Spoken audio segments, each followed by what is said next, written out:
Hello, I'm Johnny Cash. Not really. The idea for this little video was invented in the large head of my grandson Gio, and I think it's a good idea. What we're going to do is talk about our lives from when we were very young to, I don't know, maybe possibly now, and just little incidents, unimportant to other people, but things that probably changed our life.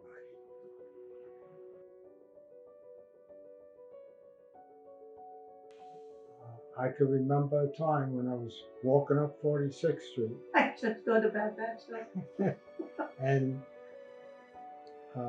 I couldn't have been more. I couldn't have been 7 years old. Maybe I was 5 or 6. One of the kids on the block that I knew called me and he says, "Hey, we're going to play this certain game in the street." He says, "And the Tuma brothers are going to be there, and the whole gang." And the whole street was full of people, and there were women looking out of the windows, and people were yelling across the street. And I said to myself at that young age, I said, this is not the right place to live in my mind. It might sound ridiculous, but it's true. And that was the first time I didn't know I was going to wind up in New Jersey, but I knew I wasn't going to live in Brooklyn my whole life.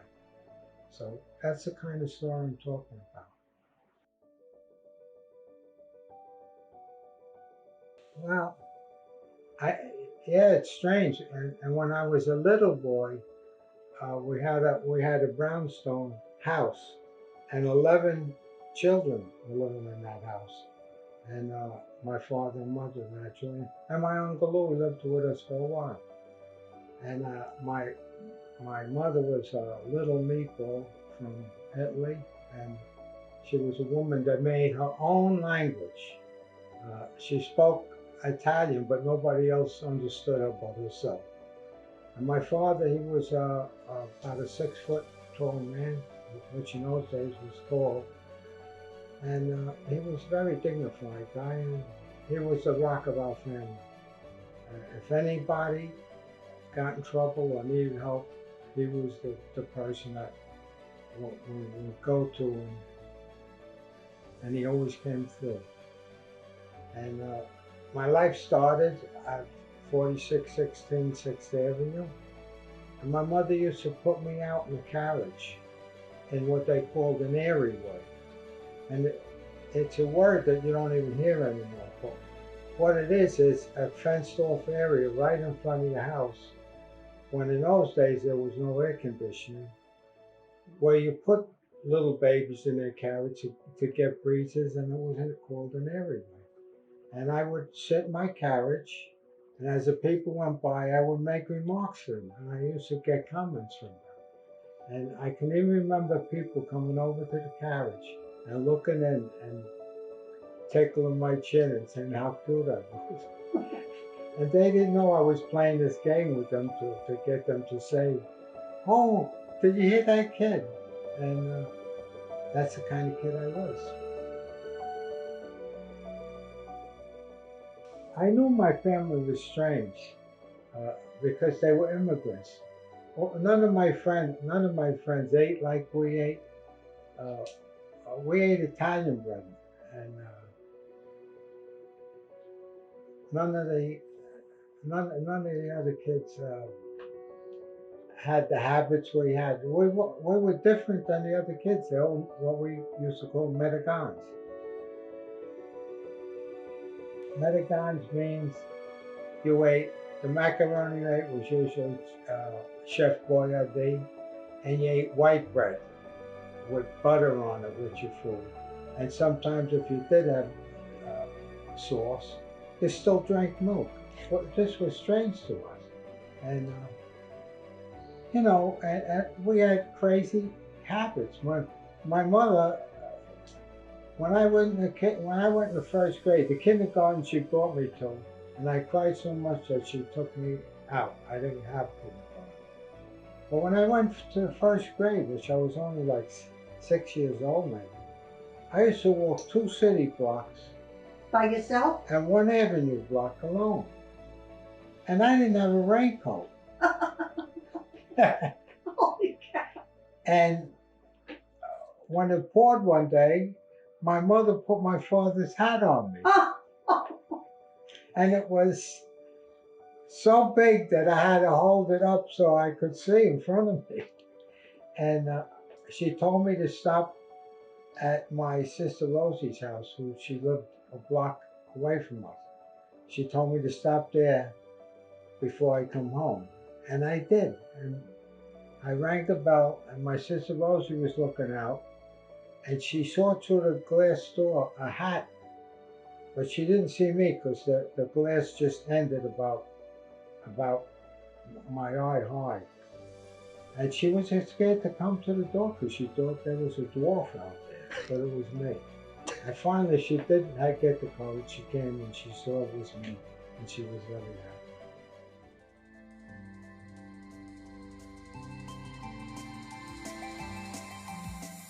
My father, he came, he wanted a big family because he was like an orphan. He came from a town in Italy called Calabria, which they're Calabrese people, they're known as hardheads. When he came from Calabria, he came here, he was probably about 12 years old, around 1900 he came. And he had a half brother.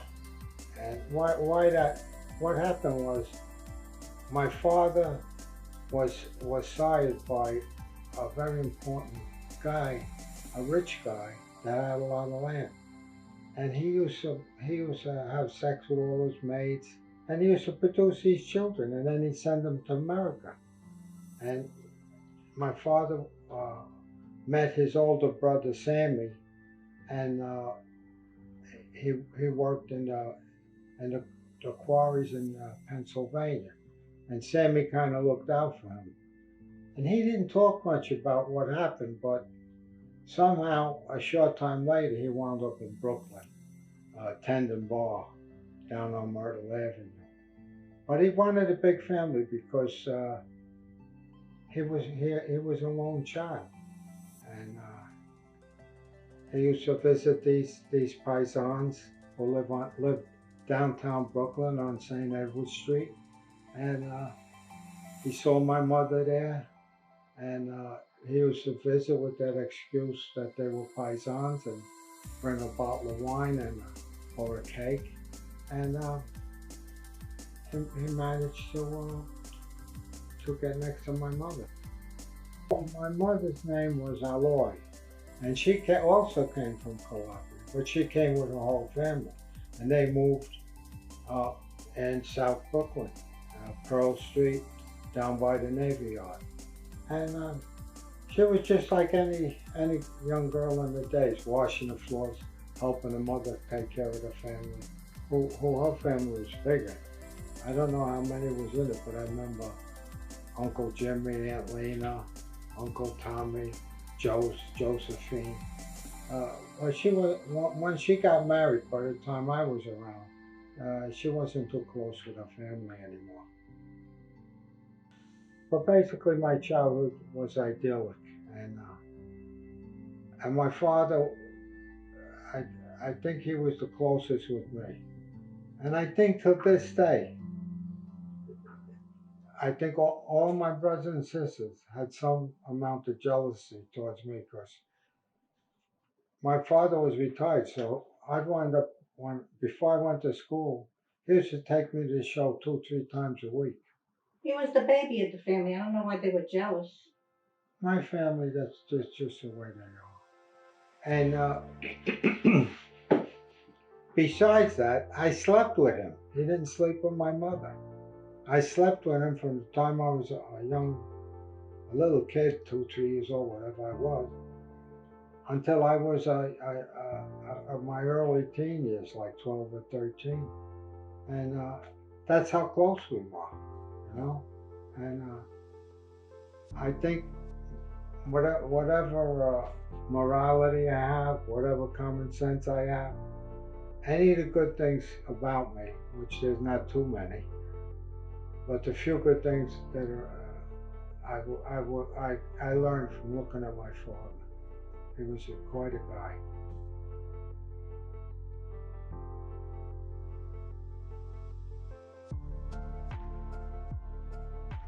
When I was in the fourth grade and Raymond was in the second, we went to PS 169, which is on 44th Street and 7th Avenue. And I think I got a C. And I was about 9 years old, 8 or 9 in the fourth grade. And Raymond got a U. And my brother Archie always thought he was the chief, like he was some kind of boss. And when we came home with those cards, he took my card and he told me, he made me stand next to a chair in the kitchen and bend over. And he took my father's shaving, the strap that my father would shave his straight razor on. And he hit me on the ass a few times. And then Raymond with the U, he actually hit him a lot harder. I guess he figured Raymond was a little wilder or something, and he would straighten him out. We were, at that age, we were scared of the cellar because it was dark. And the nice guy that he was, at this time, Archie was about 18 or 19. He put us down in the cellar. Me and Raymond were sitting on the steps, really scared to death. Archie, he never stopped with that attitude. He always thought he was some kind of boss. My father used to yell at him and tell him to knock it off, but he never would. And he did that his whole life, even to his family. So it's not easy to change really the way you are. And I think that was just in him. He thought he was some kind of important person, which he wasn't really.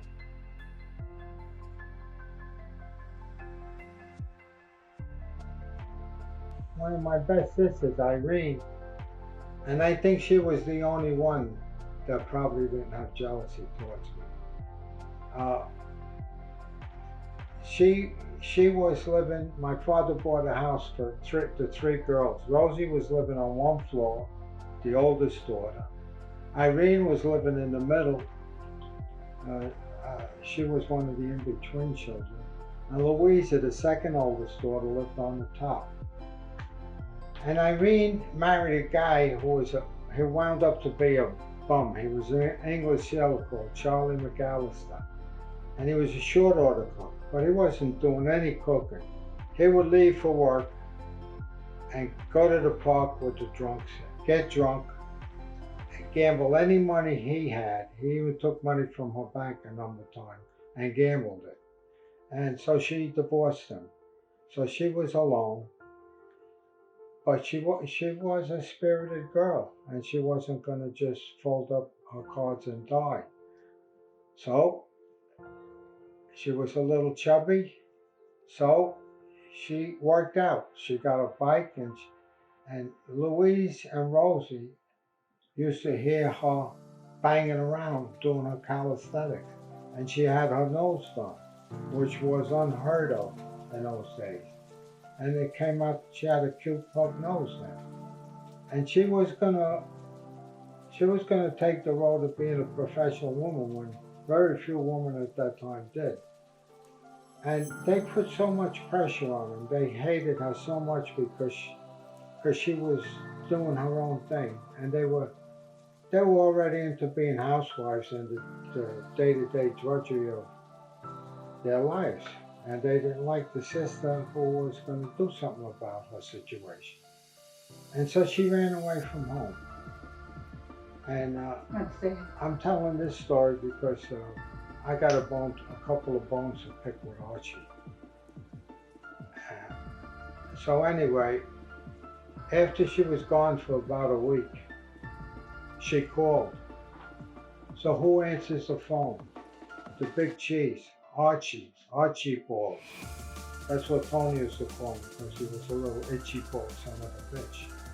So anyway, he answers the phone and I hear him. Uh, I only heard his side of the conversation. And him at about 18 or 19, he said, no, no, you made your bed, sleep in it. You're not going to come back here in that great mom and pop anymore. And then a few other things along those lines. She was obviously pleading to talk to mom, and he wouldn't even give the phone to mama. It was in the hall, so mama never knew even who was talking. So that was the last time we ever heard of Irene. And so that's another little thing that I love Archie so much for. She was my favorite sister. When I was scared or worried, she was the one that would take me to bed and wrap her arms around me and make me feel good.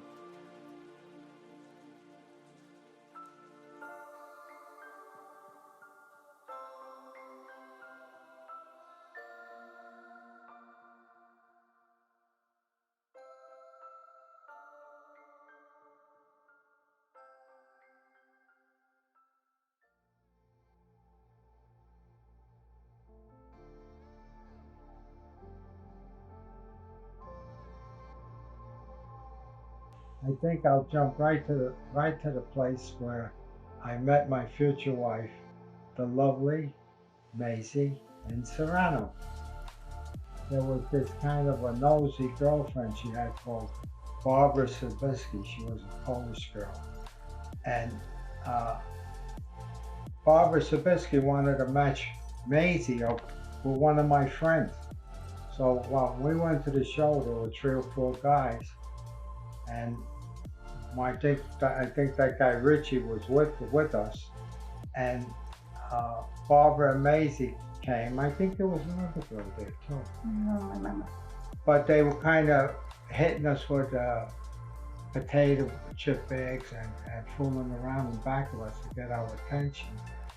And I think Mazie was looking at me more than this other kid, Richie. But, Richie Sobajeski. Richie's another Polish kid. And later on, she started coming up to the corner that we all hung out on, and I walked over to her and started talking to her. I was only about 15 at the time, and I probably was going to be 16 in July, and this was like in April. And Mazie was only 13, and we kind of made friends. Peter in Serrano. Okay, and your mother's name?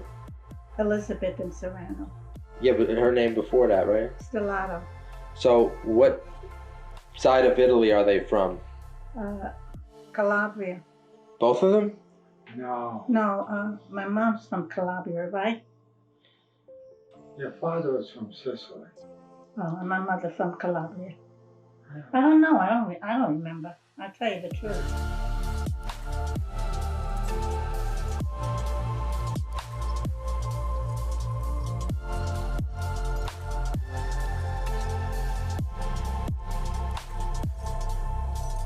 They came to Ellis Island too, right?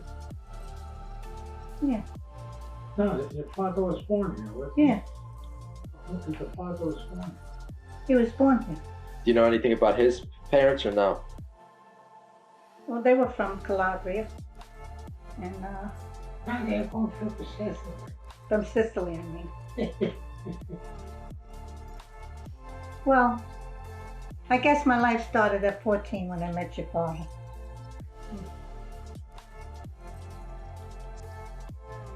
Why did you tell him how it was in the project? You had to go on an elevator. What floor did you live? I lived on the top floor. We lived on the. And you was a little scared. I was scared to go on the elevator. Yeah, Right. I was. You came from one of the toughest sections in Brooklyn, Yeah. Red Hook. Red Hook. How far was the school from the projects? Well, we had to walk to school. Were you scared of that? Yeah, we used to walk together. The Who was kids. together? Who? The kids, you know, the ones that came from the project, so Right. we walked together. We walked together. It was scary. And you've been scared. You've been scary most of your life from that experience. Yeah, I mean, you know, we see it in the way you lock the doors every night and you act like you're still living there sometimes. Yeah, and I always felt like you felt I was your protector. But Well, I you- wasn't. I would have ran him so much. You were my protector. So once you met me, you blossomed. You really did. And now you not only you blossomed, you expanded.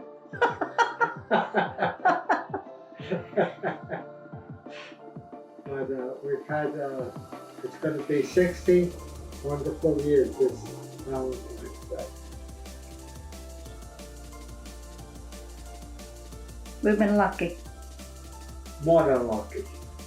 We're blessed. Yes. So God was good to us. I'm going to take you out and buy you a chocolate sundae.